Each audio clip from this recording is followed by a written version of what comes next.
Hello, everyone, and welcome. It is another Wednesday, and the crew is around me. We have a bunch of Rockhound specialists, and hopefully, they're going to be able to identify whether these are meteorites or meteor-wrongs. But more importantly, it would be nice to know what we think they are if they're not meteorites. So we have, I think, 4 different videos today we're going to take a look at, and I'm really relying on the crew heavily to give me their feedback. All right, so here's our first sample. This is from Clark. It's found in Ontario, California, Canada. He says that he sees some nice flaw lines, some nice texture.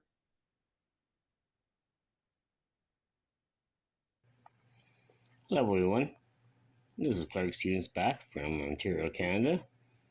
I'd just like to try to show you a rock that I found in Ontario, Canada. First week of September on asphalt. It weighed 90 grams, sorry. It is magnetic everywhere.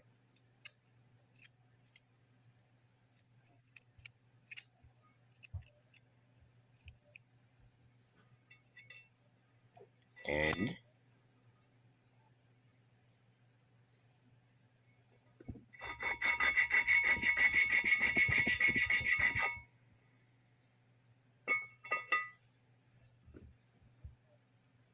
I think it does pass the scratch test. We've had a little bit of confusion lately, or I just want to clarify what a streak test is, what it tells us, what is a pass, what is a fail, and from what point of view. So if someone could raise their hand, I want to get to them when we do our review, and I'm looking for that clarification. I happened to find this on the path that I walked many times again. It's not the only rock. It has very, very simple features. I'm presuming possibly these could be flow lines.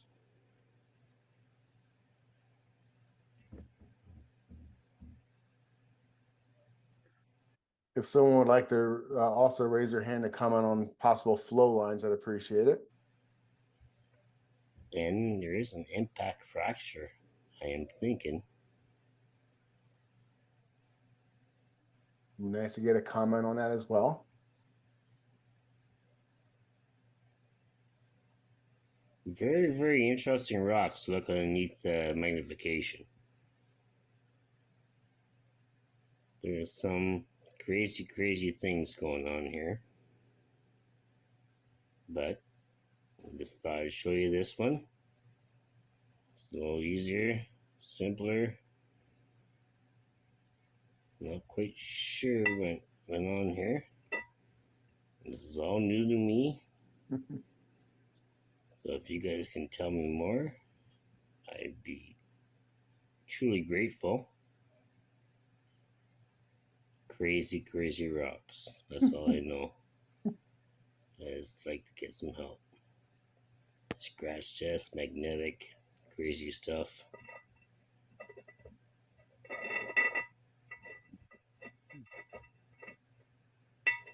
All right, thank you. Allison, over to you, please, with any feedback you have.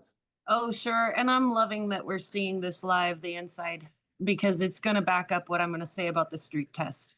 So the streak test for me in this example, the color mattered very little of the streak. What mattered to me was the combination of tests that this person ran. And they did a great job. So thank you, participant.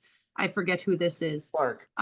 Canadian participant. How does that sound? Yeah. The magnet clacks to the stone quite strongly, which to me doesn't scream chondrite. It would maybe be, let's go through our 3 main types. It would maybe be a palisite, but it doesn't look like a palisite to me either. So that leaves kind of iron. And now the combination of the 2 tests that he ran were the magnet test where it clacked very hard to it, and then the streak test. I would have hoped that if that was an iron meteorite, that we would see that black fusion crust rub away in that scratch test, and for Mhm. some bright chromy metal to show up underneath. Yeah. And so, again, uh, don't misinterpret the result of the streak test. Sometimes the result matters not as much as the combination of all three of the tests or four of the tests that you're showing us. And so, thank you. And I'm going to leave a lot of room for everybody else to talk with that. Awesome. Thank you very much, Allison and Ben. Yeah, the exterior is bunchy in places. It does have lines, but they're not flow lines. It looks like it's had a lot of wear if it's a meteorite, but why am I not seeing the color of fresh cut rebar on those wear spots? It's because it's not an iron. It's either magnetite or hematite. It's no question. Okay. Thank you very much. The streak test results, the actual color that we got. Does someone want to interpolate that for me? Pat, please. Yes. So the streak test, is mostly about telling magnetite and hematite, and I believe that this one is probably magnetite. Magnetite will have a grayish streak, and hematite will have a very rusty red sort of streak. The lines that he referenced there are not flow lines; those are evidence of brittle fracture. Uh, he's talking about impact fracture, but no, that's not really a thing. If you look in the low spots, particularly on this stone, they show more about the interior than the high spots do.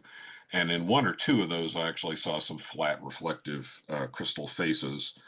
And then Sue asked him to show us the inside. So in the second video, the inside is exactly the same color as the outside, no features, just uniform dark gray.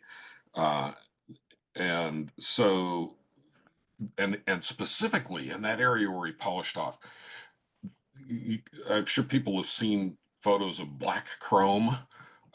So this has kind of a metallic luster, but it's super, super dark. It's nothing like fresh steel. So this is not a meteorite, it's an earth rock, and most likely it's magnetite.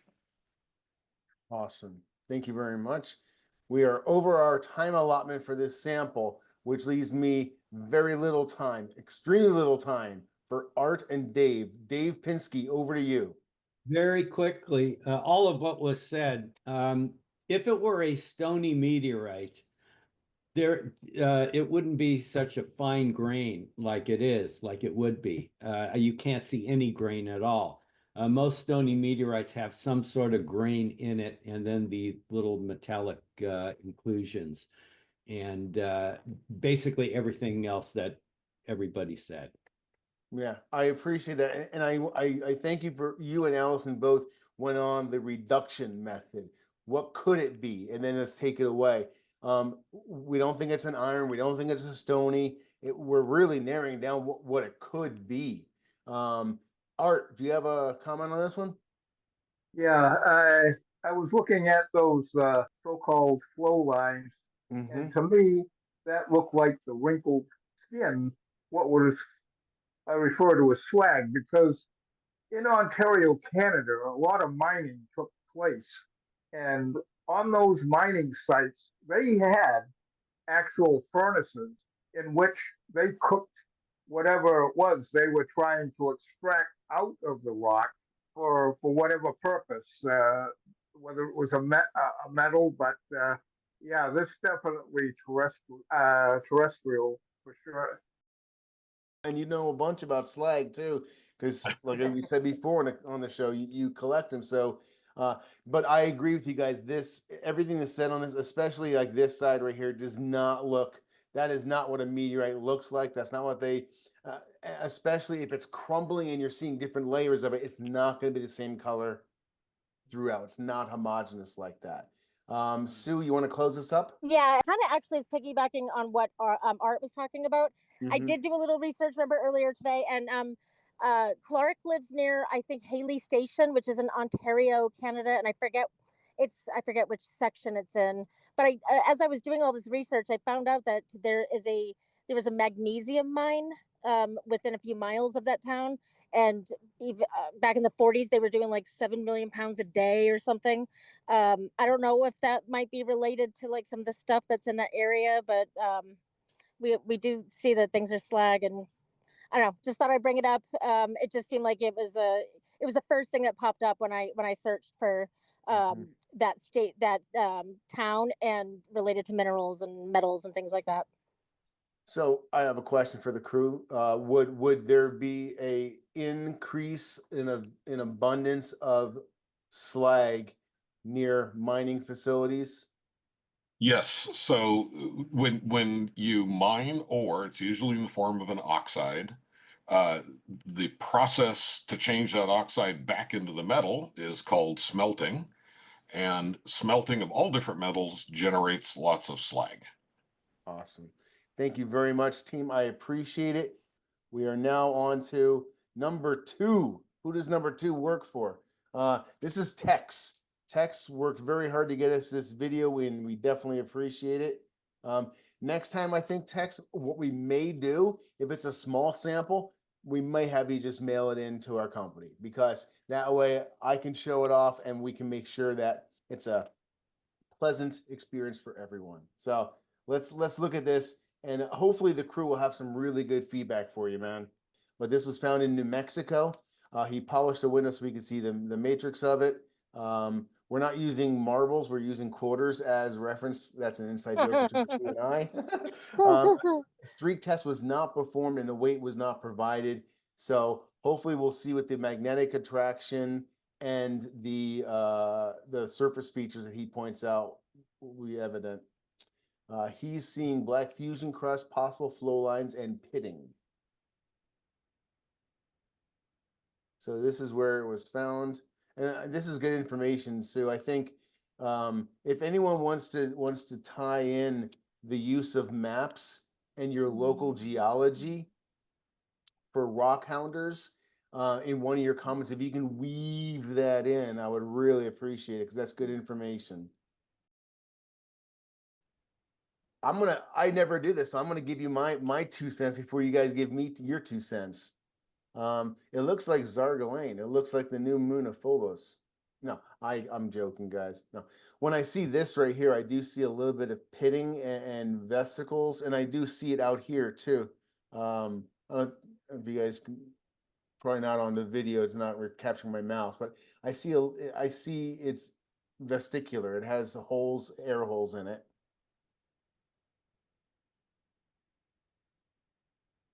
That's a good look at it right there.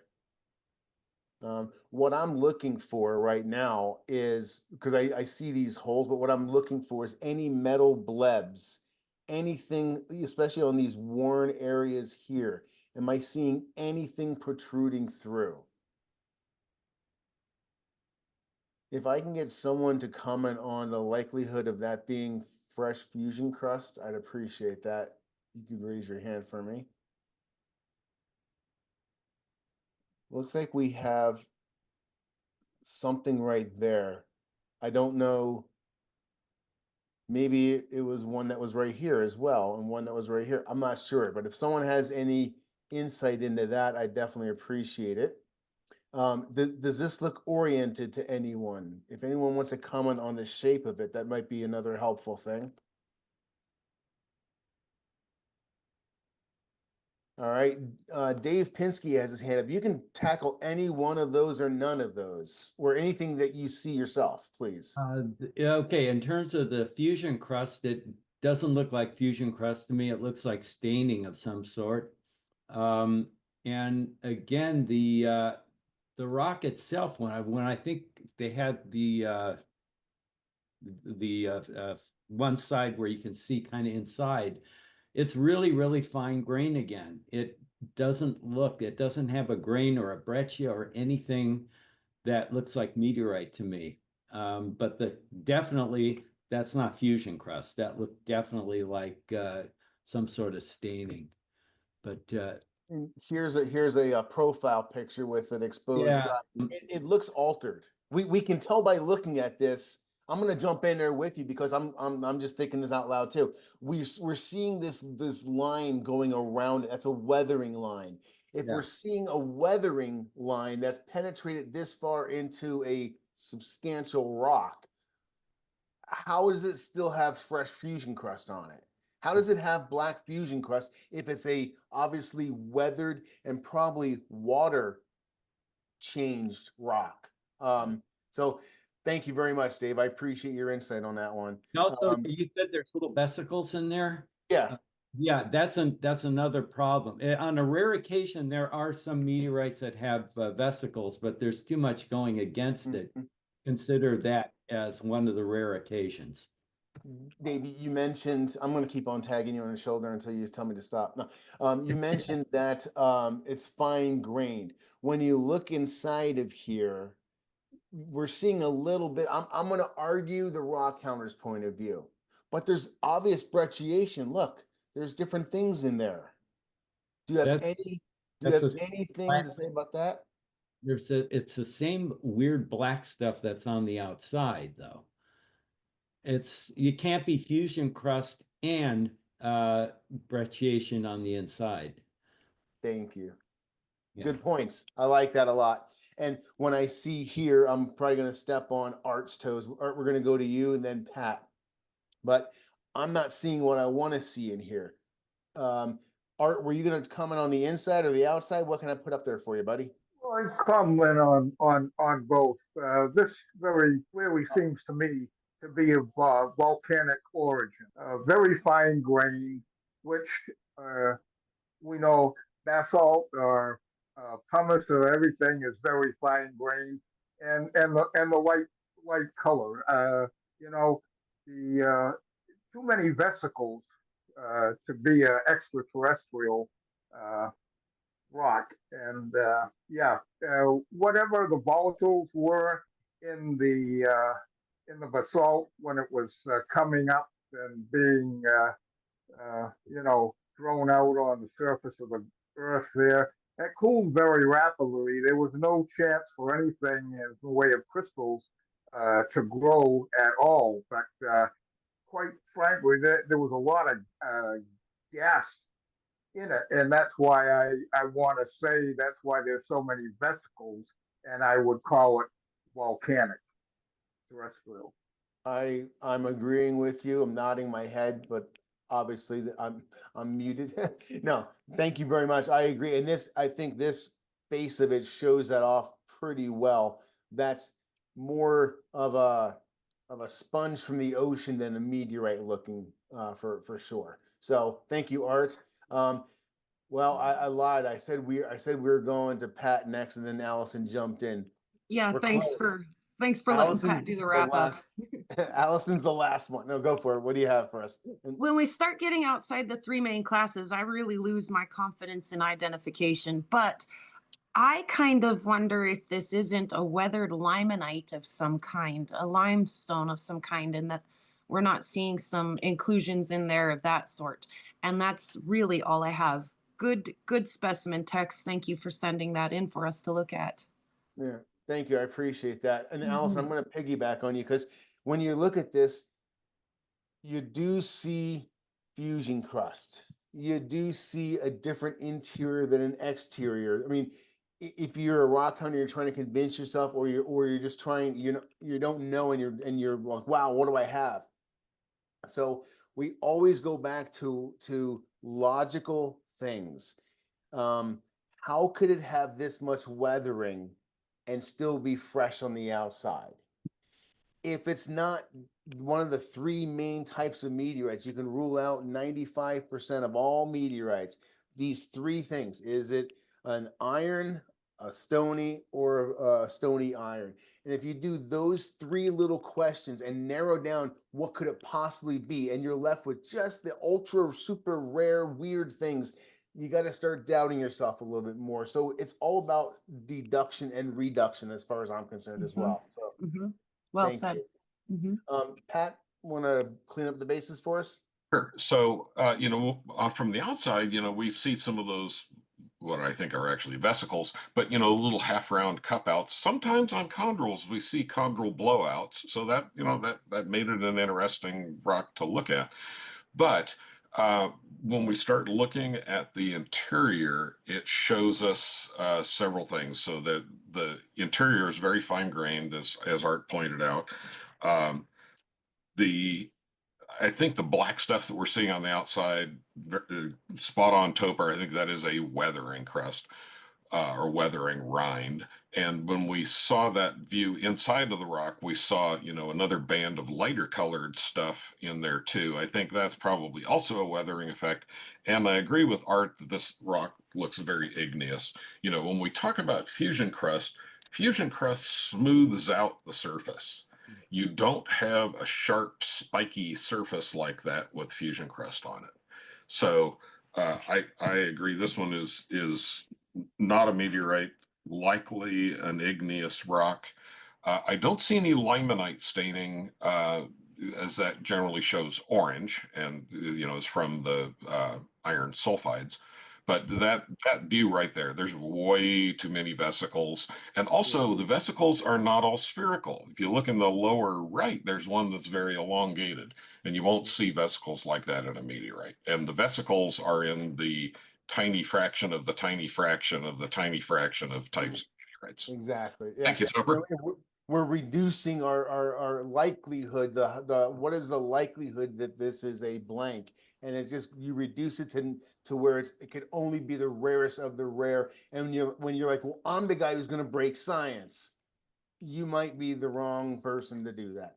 Thank you. We have to remember that these earth rocks are made out of the same stuff as our meteorites. The starting materials in the protoplanetary disk are the same.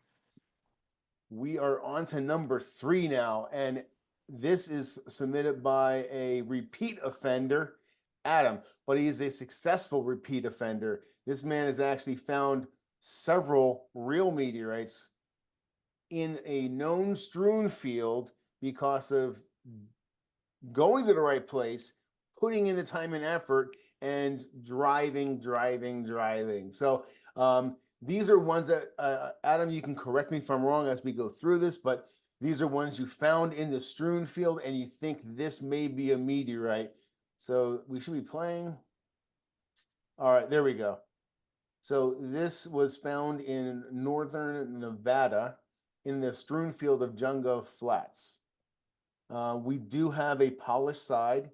We do have a streak test, and we did do a magnet test. So we have some good information here. It's just under 39 grams. Let's take a look at it. Look for possible fusion crust and do not speculate on potential. Okay, yeah, he knows what he's talking about. This is a convincing one. I watched this one last night, and when I was doing some of the work with the photos, going to do some enhancing of them. And yeah, it got my attention. So Adam, good job on this one, man. Thank you. Okay, here's another meteorite I found at Jungo, or possible meteorite I found at Jungo. Again, it appears to have fusion crust, but you can see kind of the insides on the outside. So I'm assuming it's weathered fusion crust. It was 1 stone. I broke it initially to reveal the insides. So that's what it looks like inside, broken.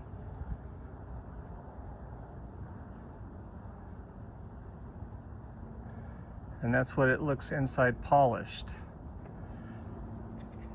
This little piece is inside, not polished. Polished. Again, I found this in Jungo Flat, Nevada. I have found meteorites out there. The inside's confusing to me. Yeah. It is magnetic, very magnetic.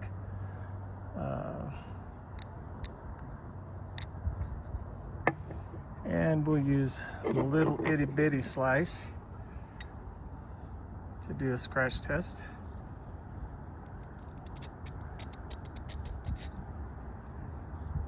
Nothing, left nothing. It weighs, total weight,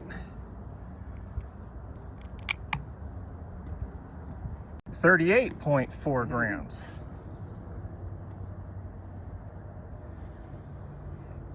All right. I'm wondering what you guys think. Nice. Now we got some photographs I put in here. So start raising your hands, everyone, if you have any comments. I know I have a comment.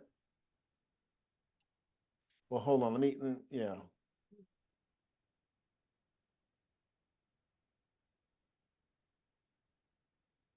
All right. Dave has his hand up, Mr. Pinsky, if you will. Yeah, it's intriguing. I've seen some achondrites that look like that. But what puzzles me is one, first off, I didn't see anything that would look like fusion crust. Two, the fact that it sticks strongly to a magnet, but I don't see any shiny metal. I mean, if it was going to stick as well as it did, you would see some shiny metal. But then again, it looks so much like some achondrites that I've seen that it's intriguing, but those are two problems I have with it.